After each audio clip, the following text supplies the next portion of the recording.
first product set that got us to our first seven-figure business was actually in the toys and game space. It was a product that I discovered when I was up watching that infomercial with her in the bottle, and up pops this product called Seat Pets. It's like this really cool seat pet head dog thing, and you put it in the car, attach it to the seat belt, and the kid's head doesn't fall over. It has like crowns in it. It's really cute. It's a plush doll. It's super cute. And I almost went to buy one, and I was like, whoa, dummy, stop. Like, you don't want to buy one, you want to sell one. Like, I was in the mind frame still of coming out of consumerism and going into somebody who provides business and service to somebody else. And I was still switching gears into that framework of mind. And like, wait, I could actually sell one of these. Welcome to Sterling Insights, stand out and supercharge your assets. The go-to podcast for financial advisors aiming to grow their assets under management, stand out in a crowded market, and retain assets nearly forever. Are you advising high net worth clients who own appreciated capital assets? Do you want to help them sell without losing a quarter, a third, or even more of their hard-earned profits to capital gains taxes? Then this podcast is tailored for you.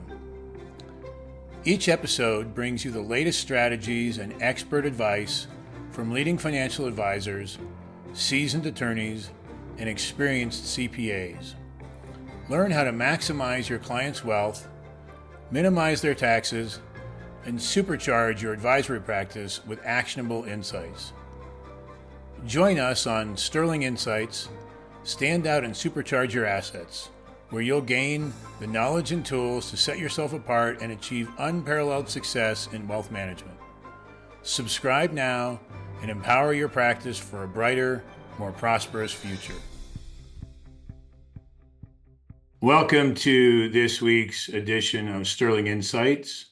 I'm your host, Roger Silk, and with us today is Neil Twa. Neil is the CEO of Voltage Holdings, which is a company that helps entrepreneurs build, and perhaps equally importantly, exit Amazon FBA brands with nearly automated income.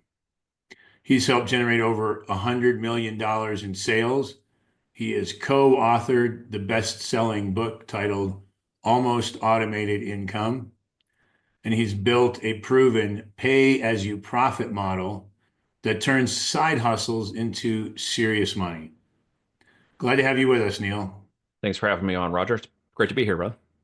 And I assume that the people listening won't know what all those things are. So Maybe not. Maybe, yeah. why, why don't we start with, I'll use my ignorance as a proxy perhaps for the audiences. Tell us what Amazon FBA brands are. Well, okay, so Amazon is basically a channel. You probably use it. Someone on here might be using it to order stuff, or their family or significant other order stuff. We get stuff 2 or 3 times a week at our house from Amazon. What you may not recognize is 62% of those products that show up to your house come from third-party sellers like us. So out of the $638 billion, more than half of that goes to third-party sellers and that run their organizations, businesses, small SMBs or large companies around that platform of delivering products last mile to the customer. We just create brands and we incubate them in that platform to determine whether or not they have mass market value. They are 49% of all e-commerce sales now in the United States.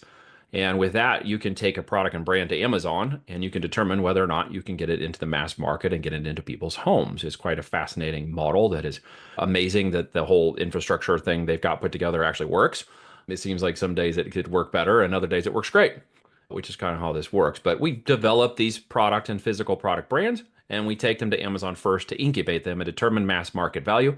And then we will move them into other channels, retail, Shopify, online, your own website, other marketplaces like Wayfair or Walmart or wherever it makes sense to reach that customer with those brands. So we really create an omni-channel brand strategy. Amazon's just the first channel we go to the market in. What does FBA mean? Fulfilled by Amazon. It's actually a third-party logistics company that was purchased by Amazon a long time ago and rebranded to FBA. It is now the 6th largest logistics company in the world with its own planes, trains, ships, and automobiles to run those products all around to the home or office or wherever the products are ending up. So it has created a logistics facility, a just-in-time movement of product.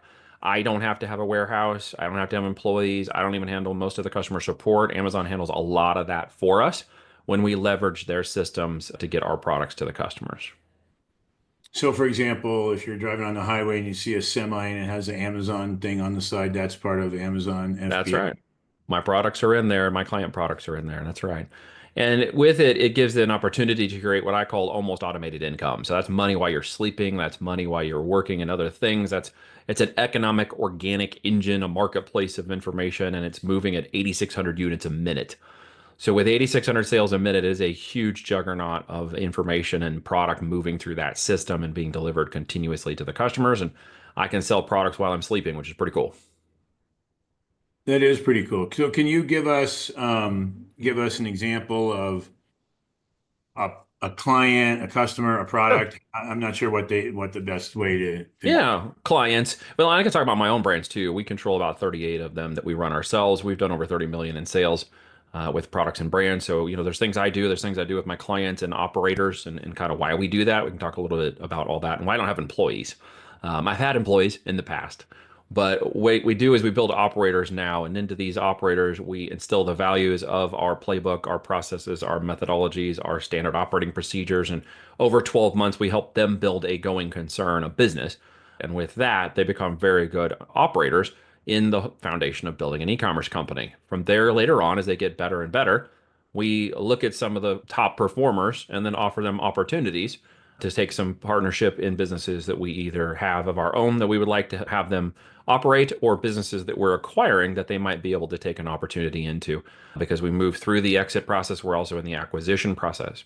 And with that, all kinds of products. Literally, the goal is for people to realize that you can, when you learn how to sell something in this mechanism, that you can sell anything to anybody in a box. It really just gets down to making sure that it's profitable, that the demands of the customer needs are there, and that you're the one that can deliver it for them. So, your entrepreneur customers, clients, what would be a typical someone who maybe they don't know about you yet, but they should? Person. Yeah, it's great because that's a great question. It's going to be somebody who's an aspiring entrepreneur. I have a lot of people who are typically over the age of 40. I have people that are younger, but typically they're over their families. Conservative nature, they maybe worked 20, 30 years at a business, a job, or somewhere else already, and they're looking for something different to do. They're looking to move something online. They're looking to leave their job, an opportunity. They're very good, mostly in what they're skilled in doing. And I have literally everybody from 19-year-old high school dropouts to lawyers and fighter pilots and state representatives doing this. So at the end of the day, it gets down to, a willingness and aptitude to want to do something online, to want to create an opportunity of a product and brand that you can support, and then learning how to sell that for the obvious outcome. It isn't just the profit of the product, which is important, but it's what I refer to as the five F's. They're typically something that a person is looking for when they're looking at doing a new business or a new venture. First is faith, then there's family, then there's friends, then there's finances and freedom, right? So in the 18 years of doing this, since I left my corporate job at IBM to start my companies, I was looking to extol those values. And in the process of doing that, I had ran into all of my own problems and troubles getting things going and had highs and had lows that I've now established as a business owner who is now a business investor. I'm no longer in that entrepreneurial space that I was at before, which was basically seeking the outcome. I was in different spaces and pivoting to figure out, where I would ultimately land. And that's when I landed in brands.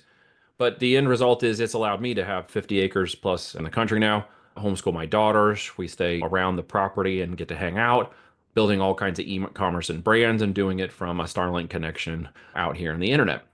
And that has created and afforded those five F's for my family, for me, for the things that I can do and teach others how to do. And if they're looking to do this kind of business model, it really just gets down to the four factors: the time, energy, attention, and money that needs to be dedicated to making this work, the team effort. Time is a relative measure because if we prioritize, everybody says they don't have enough time, but what they're really saying is, I am not prioritizing my time well. Okay. If you say this a different way, then you are actually empowering yourself. If you say, I don't have enough time, you're actually, a victim of your schedule. You're a victim of your situation. If you say this is not a priority for me right now, then that's a completely different vantage point, right? You're actually empowering yourself to take priority.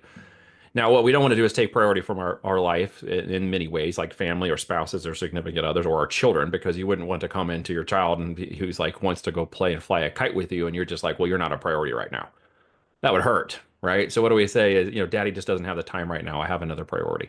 In actuality, if you can't say to their face, you're not a priority to me right now, then you might want to stop and think about what's motivating you to stay where you are right now. And if you want to change that, you're going to want to build something that gives you the opportunity to not say those things or to readjust your schedule or to have the freedom of in the finances that come with creating that kind of business. They're in some hell island of life where they're like, you know what, I don't want to do this anymore, or I'm getting tired of running that business, or I cannot do another day in the corporate grind. And they're looking for their heaven island, right? I'm on my heaven island. I live here. It took me 18 years to get here. I live in my lifestyle as a design. I don't have to take a vacation from it, right? I understand that in the concept of what people are going after. And so we build brands and products that give them the runway to get and accomplish those goals. And in that energy and attention, they understand how to focus it as an operator, and they understand how to smartly deploy capital to it and when to deploy and how much to deploy to make it a real, going concern that tosses off profit and has the ability to grow and even create that, almost automated income. And really at the end of the day, it could be all kinds of products, kitchen products, outdoor products. It really sort of doesn't matter as long as it's a profitable product and somebody wants it, right? Maybe you can give a few examples Sure. from different domains of the person. Obviously, keep it Yeah. generic, I'll but give you some ideas. Yeah, from both myself and my client. Absolutely.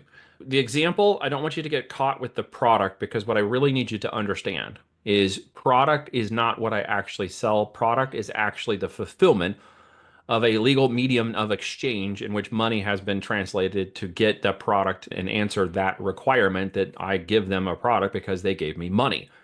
They are the ones who love the product. We don't marry our products, right? So when we talk about product, we need to understand what it is in today's world we do when it comes to product. We are actually more data brokers and marketers of data to AI engines. We sell listings to an AI engine. And the AI engine's job is to find the right person just in time to get that product in front of them and meet their intent, meet their need, and then get that product to them and help them with that product all the way to their door. So when I talk about products, understand I'm talking about data that supports a physical product in that translation. It can be all kinds of products. I want you to understand the data by which we got to those products to fulfill that outcome, because that's the most powerful thing you need to understand, right? Especially in today's world. So when I was feeding one of my daughters, I have four daughters, and I was up with a third one somewhere around 3 in the morning, feeding her a bottle. My wife was the early morning owl, and we did this constant shift rotation for years because we had them all in less than 5 years. I had four kids running around in my house. that's a lot of little Yeah, I ones. didn't sleep for 10 years. And they're all in their teens now. Youngest is about to turn 12. During this time frame, the first product set that got us to our first seven-figure business was actually in the toys and game space. It was a product that I discovered when I was up watching that infomercial with her in the bottle, and up pops this product called Seat Pets. It's like this really cool seat pet head dog thing, and you put it in the car, attach it to the seat belt, and the kid's head doesn't fall over. It has like crowns in it. It's really cute. It's a plush doll. It's super cute. And I almost went to buy one, and I was like, whoa, dummy, stop. Like, you don't want to buy one, you want to sell one. Like, I was in the mind frame still of coming out of consumerism and going into somebody who provides business and service to somebody else. So I went to my partner the next day and I said, hey, I think we can sell one of these. And we did some brainstorming. We came up with three different variation ideas of the product. We made the head look a little bit more like an anime character than an actual doll. We made the pouches a little bigger to hold more. We made the seams a little stronger. We filled it with a slightly different material so it was softer and a little more squishier. And we bought 2,000 units of that physical inventory and we sent it to Amazon. And in 8 weeks, it was all gone. It just went off the shelf. We discovered a lot of things in that process, and we launched five more variations of that product: a cat, a dog, a penguin. And we went wide into that variation. We simply provided the market more of what it was already demanding. See, what we discovered was we're not smart enough to tell the market what it wants, but we got smart enough to figure out what the market wanted, and we gave it what the market wanted. See, they were out there doing all this marketing in the information world on all of this. It takes at least $500,000 to do one of those advertisements in the information space. And they were spending that easily on the marketing. But what they weren't doing a great job was capturing all that demand. So we simply slipped in to the demand that already existed. And we simply provided our product to the market and said, hey, we want yours instead. We sold more of ours than they did. We sold ours at a higher price point. And when about 3 years later, after we launched the entire product series, we hit about seven figures in our first brand in 2015. From there, that unlocked a process we call our Greenlight process. Profitability, growth, customer need, and other variables were baked into that new cake. And from there, we started to see products differently and see the data of the products. It was a big momentum shift. And from then on, it was a lot easier for us to hit multi six, seven figures and brands over and over again.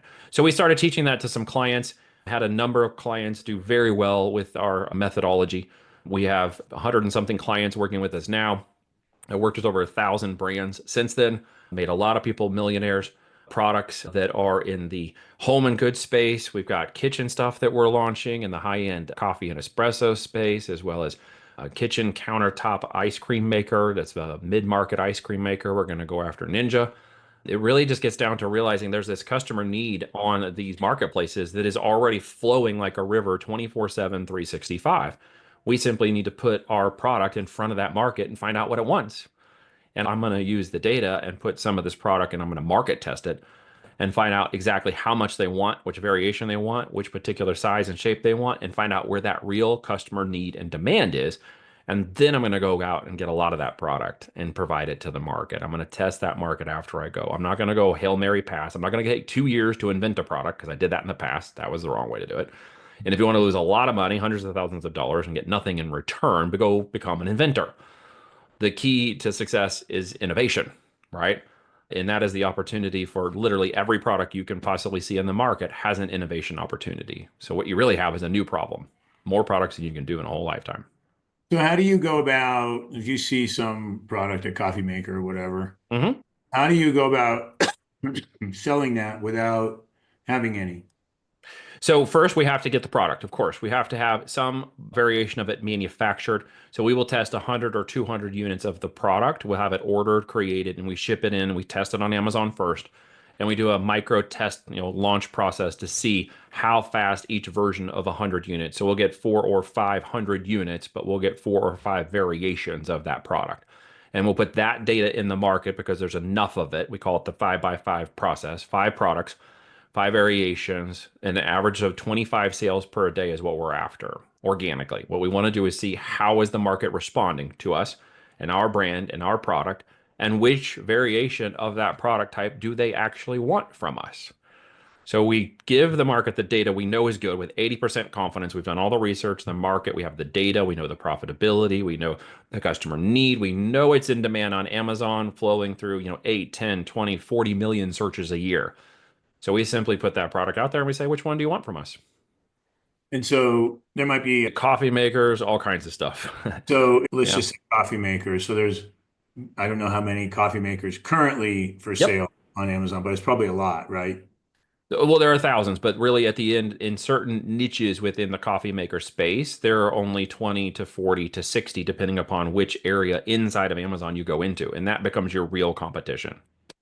So Amazon is this river, as I mentioned, right? It's a demand channel that's pulling 8,600 units a minute. So people are coming there continuously. And when they do, they're looking for specific product types. Okay. There is the psychology of buyer of Amazon is to buy something. That's why they're there. That's why they went there. That was the entire intent and purpose of their visit. It wasn't knowledge, it wasn't education. Many times it's not even price sensitivity per se. It is solution oriented. They're there to find a problem. With that, they're going to look at the product and determine which one they think is of the best value. Our job as marketers to put that product in the market and branders is to say, we answer the 3 major questions you already had in your mind when you came to the platform, and we're going to answer those very quickly. See, people want to buy, they don't want to be sold. So mistakes marketers make a lot is, oh, buy now. Oh, sale ends in 24 hours, blah, blah, blah. And they try to force the sale from the customer. What brands like Lamborghini and higher end brands that we do is they attract the customer out of the quality and the type of product and the presentation, they attract it. And so what we do is we spend a lot of time in the language, the copy, the images, and the graphics, attracting the customers to answer the questions they had in their mind and get them to believe in relatively quick terms, 30 seconds or less, that we are the best answer to the solution they were looking for. They understand the market. They understand how fast it's going to get to them when they buy it. They understand their return policy if they don't like it. And that's that ecosystem that we live in when we first launched these products. So as we go into this system, being that it is a river of traffic, we say Amazon's like a river, but it's also a tree. It has these areas in it of very specific focus and a very relevant space for a coffee machine that we're shooting for, a specific kind of coffee machine where we know there's 23 other competitors. And we know those 23 other competitors do 80,000 units on average a piece every year. We want to become one of those that does 20, 80,000 units out of the 23, number 24. We want to do at least 80,000 units a year. So we know the numbers, the specifics, and we know the competition. We're shooting for better profitability, stronger marketing, and a better acquisition strategy to go out and beat them at their own game and start taking away market share. So organic first, can I actually get it to sell once it hits the listing and goes live? Does it organically happen because Amazon has an organic search engine from all that traffic and demand that's going, right? And if I've done a great job of aligning and making a hyper relevant product listing, okay, even before the units are shipped, you have to get somebody to buy the product, right? So you don't have it in your hand. You may not even have a version of it, but when you go to Amazon, you're going to buy it with the intent that it will show up a few days later. So are you buying the product or are you buying the intent? You're buying the intent. I want you to have the best feeling ever when that product shows up. So I'm going to create an amazing packaging on those products and make sure there's a very good presentation and get you a good experience with that product. Why? Because I want that positive loop to close and I want those positive reviews to come in and I want this economic engine to start because once it gets going, it can become a juggernaut. We've had brands go to seven figures in 8 months. Once you Hmm. get this right, it can move extremely fast. And this is a huge So marketplace. the data, for example, you said 80,000. I don't know if that's a real number or you pulled it out of the air, I'm but actually talking about real numbers I have in my, uh, yep. and is that information available or are you guys? We have a website inside a software tool that we use called the Greenlight tool, and we will be making it public when we launch it later this year. But it's been in beta inside of my system, being used by us and my clients for the last few years under an NDA. We will eventually make part of it public. The rest will help people understand where the product is, where to find the product and customer need that is in demand by Amazon already, and where they can actually get a product version of that to go test and market themselves. And that will come out of the software later. But for now, it's kept internally because it's a proprietary and a leg up against the competition for us to go launch these products. So we're launching 6 new products this year right now that are in pipeline and should be the first series of them are going out. And well, actually, 2 of them went out at the end of mid of December. I'm getting my time frame confused. So 2024, they're doing very good, very well, $3,000 to $4,000 a day in sales.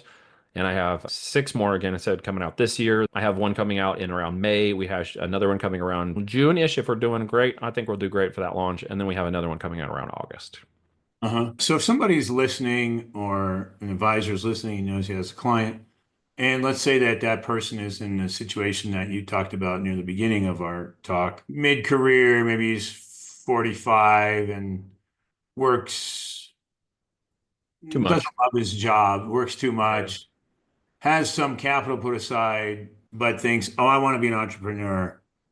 Does that person have to have, oh, here's the product that I want to do and come to you guys, or they come to you and you start with them of let's find a product that works for you? I'm going to give them a list of the top customer needs in demand from Amazon, and they can choose one of those. We don't need them to guess. What I need them to understand is why that product's being chosen, Uh, is the profitability of that product. So we have a green, yellow, red light system that literally tells them this is why this is green. And I want to train them on the operational tactics to put that product in the market so they become successful. And there's a big, hairy, audacious goal I have in mind for each person that works with us. Okay. When the person works with us, not only am I shooting for 100K in net profits when they're working with us, or will continue to work, I'm going to put a 10K and hedge a bet that we're going to hit that 100K in net profit after 12 months of working with us. I'm also getting them to a going concern in years 3 and 4 and 5. I want them to become part of the 8% that don't fail in business in years 4 and 5. And I want to acquire that company from them. So we have what's called a first rights of refusal. So as I work with each okay. client to build and grow that brand, I already had a channel. I am working on this and I want to go to growth or scale. Part of working with us is the understanding that later on, off market, they will come to us and we'll acquire and want to acquire the brand from them. So as I start up each of these products and brands from my database and my software and tools, I already know what needs to be done. I just need operators to be willing to be trained to become CEO operators. When they do, they are much more powerful than an employee, as you can imagine. They become successful in their own business. And then when that happens, I actually employ them, if you will, through partner contracts and percentage splits in these other companies to help me operate these other companies. So I've got, hired mercenaries who are already executives or and operators of their own brand who then work with me on additional brands. If we acquire a brand, I might bring one of them in to help us work on that brand as well. and they're incentivized through the profit split. So that's how I ended up with no employees, even though once upon a time I had 12 and ended up getting rid of them.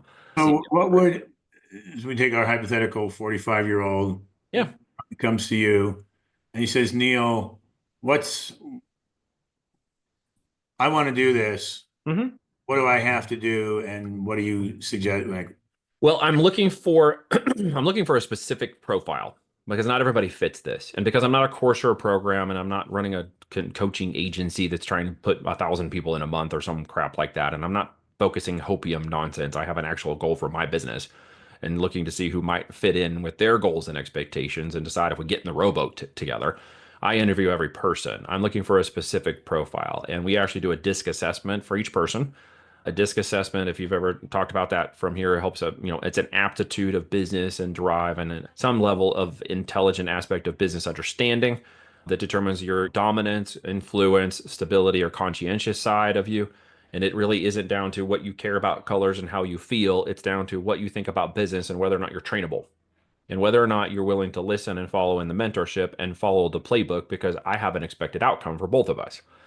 And if you're unable to do that, it's probably not a good fit. So there's a that time, energy, attention, and money aspect are kind of where we're falling in line here. It's the energy and attention that I'm looking for from those operators and the aptitude and tenacity to go through this. And they will typically have more of an ISC profile in their disc assessment. My greatest operators and every person we've ever assessed who's come along with us, and the ones who didn't do so great and the ones that did really great, we've got a pretty good idea exactly of what that operator needs to be to have success. And if it's not a good fit, I will simply just tell them it's not a good fit and not invite them uh-huh. to work with us Uh-huh. because therein lies the, gotcha that would be either them felling on their, dime and my time and vice versa and not getting the success they wanted out of it because they weren't willing to apply themselves. And since I've not, want to work with everybody, we have a conversation and they meet with me and we find out if it's a good fit. And I got to go through the details and opportunity costs, talk about what the 3 year, 4 year plan looks like for the business itself and what goals are there for growing, building at year one, growing at year two, scaling it in years 3 through 5, so they can become part of that 8%. The 92% of people don't understand the fundamentals of business on their own. And I didn't when I started. So everything now has been geared to take my 18 years of experience, my direct partner who's been with me for 12 years, and his experience and knowledge in business and finance and operations and help them get to something in 12 months. It took us a long time to get, but now we can replicate it much faster. And how much capital does that person need to bring to the table? Yeah, it's a great question because usually everybody underthinks capital by about half of what they actually need. So with that, they don't give themselves enough capital to get going, and they don't give themselves enough time to deploy that capital to see the going concern, okay, which is a business that's driving revenue, turn into a profitable venture. The two components of the capital question come at when it fails. People who fail to start are not willing to deploy the capital necessary to make it go. They think it's unrisked. They don't understand what it takes to do real business. The second component is when the opportunity presents itself and they get their product going and they're starting to grow their business.